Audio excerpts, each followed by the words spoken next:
বাংলাদেশে ঢুকে পড়ল আমেরিকার সেনাবাহিনী। পরিস্থিতি এমন একটা জায়গায় গিয়ে পৌঁছালো যে বাংলাদেশের সেনাকর্তাদের সঙ্গে আমেরিকার সেনাবাহিনীর সদস্যরা একসঙ্গে জয়েন্ট এক্সারসাইজ করতে শুরু করলেন, যার পোশাকি নাম দেওয়া হয়েছে টাইগার লাইটনিং 2025। এইরকম জয়েন্ট এক্সারসাইজ এর আগে এশিয়ায় খুব বেশি কিন্তু দেখা যায়নি।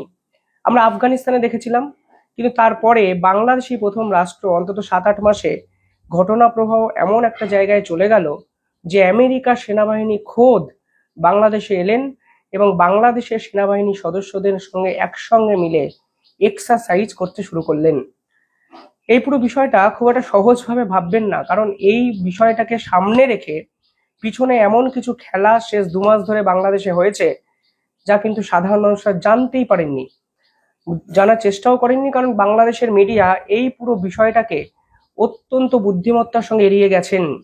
আমি বারবার একটা কথা বলি যে যেদিন বাংলাদেশ সরকার রাষ্ট্রসংঘ বা জাতিসংঘের একটি অফিস বাংলাদেশে খোলা ছাড়পত্র দিয়েছেন, সেদিনই এই দেশটির কন্ট্রোল আসলে আমেরিকানদের হাতে চলে গেছে। এবার দেখুন, আমেরিকার সেনাপ্রধান বা সেনাবাহিনীর সদস্যরা বাংলাদেশে আসছেন, বাংলাদেশের সেনা সদস্যরা তাদের না অবধি বলতে পারলেন না এবং কার্যত তাদেরকে বাধ্য করা হলো একসঙ্গে একটি জয়েন্ট এক্সারসাইজ করতে। শুধু তাই নয়, হঠাৎ করে জয়েন্ট এক্সারসাইজ কেন? বাংলাদেশের তো অদূর ভবিষ্যতে যুদ্ধে জড়ানোর কোনো সম্ভাবনা নেই। অন্তত বাংলাদেশ যেখানে অবস্থিত, একদিকে ভারত অন্যদিকে মায়ানমার, বাংলাদেশ সরকার কি কোনো বড়সড় পরিকল্পনা করছে? না, বাংলাদেশ সেনাবাহিনীকে কাজে লাগিয়ে আমেরিকা এই পার্টিকুলার জায়গায় কোনো বড় পরিকল্পনা করছে। কেন প্রশ্নগুলো উঠছে? আপনাকে আরো একটা মাস আগে যেতে হবে। 9th মে 2025 আমেরিকার কাতারের আল উদিয়াত এয়ারবেস, যেখানে ইরান কিন্তু আক্রমণ করেছিল, সেখান থেকে একটি লার্জ কার্গো এয়ারক্রাফট বাংলাদেশে এসে পৌঁছায়। বাংলাদেশের মিডিয়া এগুলো নিয়ে আলোচনাই করেনি, কারণ যদি এই কথাগুলো সামনে আসে তাহলে বাংলাদেশ যে আসলে আমেরিকার হাতে তুলে দিয়েছেন মোহাম্মদ ইউনূস, এটা সর্বসম্মুখে কিন্তু প্রকাশিত হয়ে যাবে।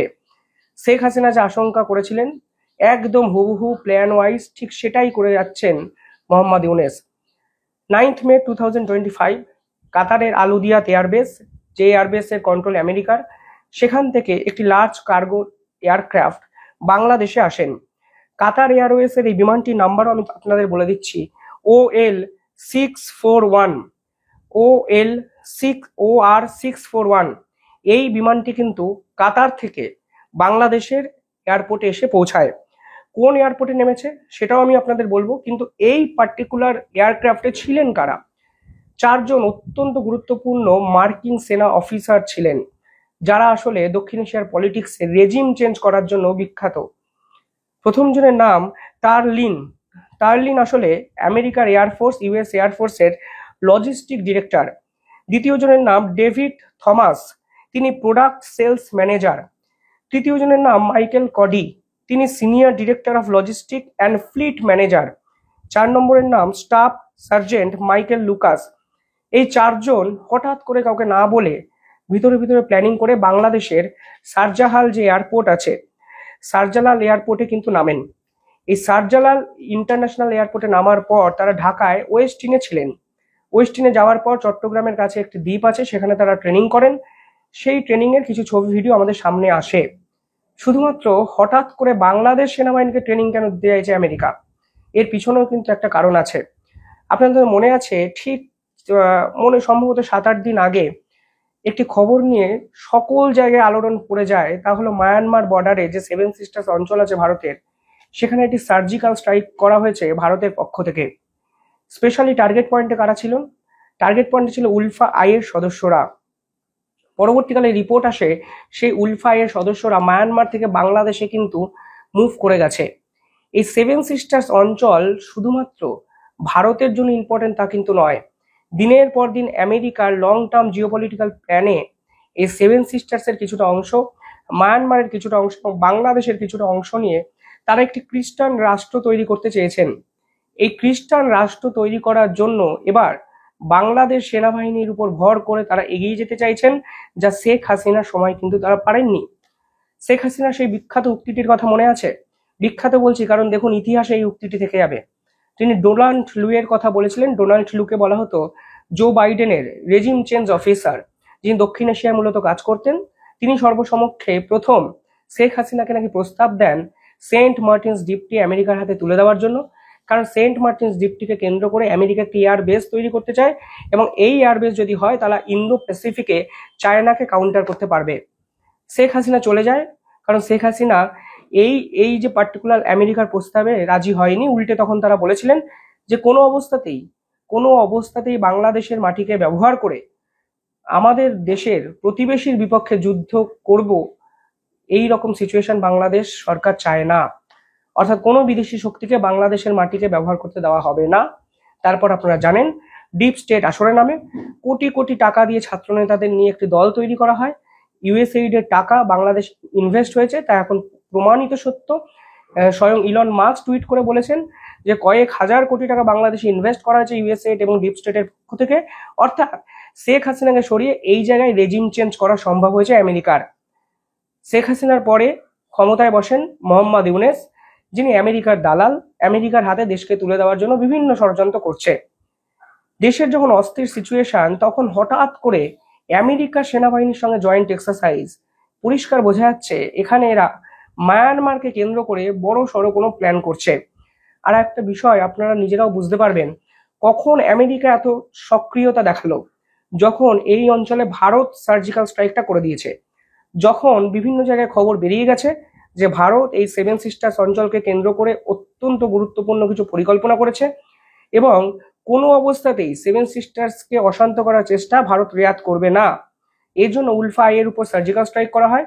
যে উলফা আইয়ের প্রধান নেতা পরেশ বড়ুয়া, তাকে বাংলাদেশ সরকার মৃত্যুদণ্ডের আদেশ থেকে ছাড় দেয় এবং উলফা আইকে পিছন থেকে মদত দেওয়ার চেষ্টা করে। অর্থাৎ এই সেভেন সিস্টার্সে যখন ভারত অ্যাক্টিভ হয়ে যায়, তখন আমেরিকাও বুঝতে পেরেছে আমেরিকা হয়তো মায়ানমার বাংলাদেশের এই অঞ্চলের কন্ট্রোলটা হারিয়ে ফেলবে যদি এখনই না ঝাঁপিয়ে পড়ে। অ্যাজ পার পুরো প্ল্যানিং, আমেরিকার সেনাবাহিনী চলে এসেছে বাংলাদেশে।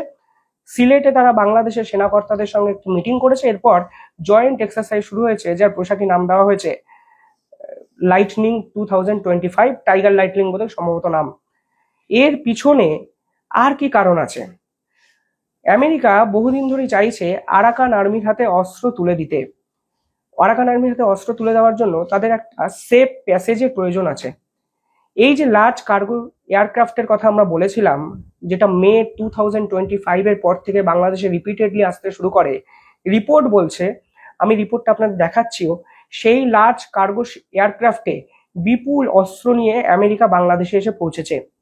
যে দেশের যুদ্ধের সম্ভাবনা নেই, যে দেশ আগামী 2 বছরেও বড়সড় যুদ্ধতে ঝাঁপাবে এই রকম প্রবণতাও নেই, সেই দেশে আমেরিকার লার্জ কার্গো এয়ারক্রাফট কেন হিউজ উইপেন নিয়ে এলো, সেটাও তো একটা বড় প্রশ্ন। আসল কারণটা হলো বাংলাদেশের মাটিকে ব্যবহার করে আমেরিকা কিন্তু অস্ত্র পৌঁছে দিতে চাইছে আরাকান আর্মিদের হাতে। এই আরাকান আর্মি লড়াই করছে মায়ানমারের জুংটা সরকারের বিপক্ষে, যেই জুংটা সরকার আবার চীনের মদতপুষ্ট।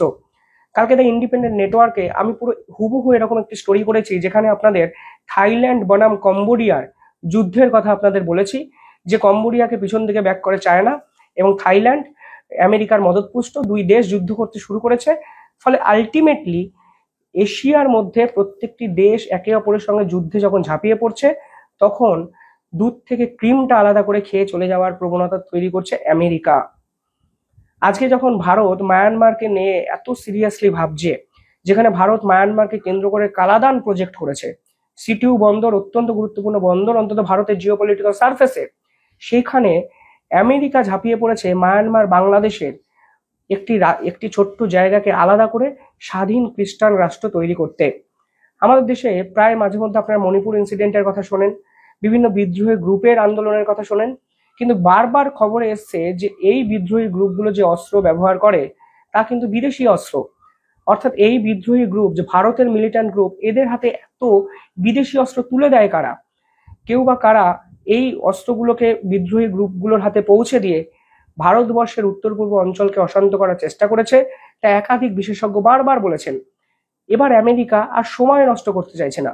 আমেরিকা বুঝে গেছে ভারত সার্জিক্যাল স্ট্রাইক করেছে, অর্থাৎ ভারত এই গেম প্ল্যানটা ধরে ফেলেছে।